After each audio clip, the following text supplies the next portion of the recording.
Projektligji për shpifjen ndaj figurave solli dhe reagimin e përfaqësueses së OSBE-s për lirinë e medias Dunja Mijatović. Zyrtarja e OSBE-s gjatë shenjtës ishte mjaft aktive në lidhje me çështjen. Rreth mesditës Mijatović reagoi në Twitter duke u bërë thirrje ligjbërësve shqiptar që ta hedhin poshtë propozimin. Institucionet dhe zyrtarët publik nuk duhet të gëzojnë mbrojtje shtesë ndaj deklaratave kritike. Përkundrazi, ata duhet të tolerojnë një shkallë më të lartë kritike se sa qytetarët e zakonshëm. Dënimet penale për shpifjen janë të tepruara dhe jo për pjesë timore. Ato duhet të zëvendësohen me rregullime të përshtatshme në ligjin civil apo atë administrativ. Menjëherë pas reagimit të saj në rrjetet sociale, përfaqësuesja e OSBE-s ka patur një komunikim me ministrin e jashtëm Ditmir Bushati, teksa ky i fundit e ka siguruar se drafti nuk do të kriminalizojë shpifjen.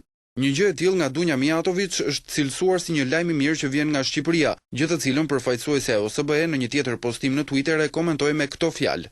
Si gjithnjë është kënaqësi komunikimi me ministrin e punëve të jashtme Ditmir Bushati, i cili më siguroi se drafti në fjalë nuk do ta kriminalizojë shpifjen. Lajm i mirë nga Shqipëria.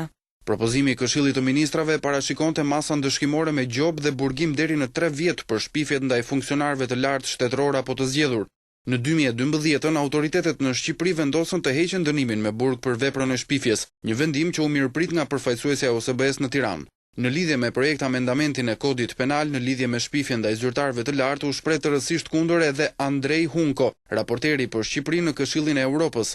Ai tha se ishte thellësisht i shqetësuar rreth propozimit për kriminalizimin e shpifjes. Sipas tij, vetëm një vit më parë kuvendi e mirëpriti heqjen e dënimeve me burg për ofendim dhe shpifje. Këto, sipas raportuesit Hunko, janë tërësisht kundër këtyre rekomandimeve. Edhe raportuesi i bëri thirrje parlamentit shqiptar që të mos e miratonte propozimin.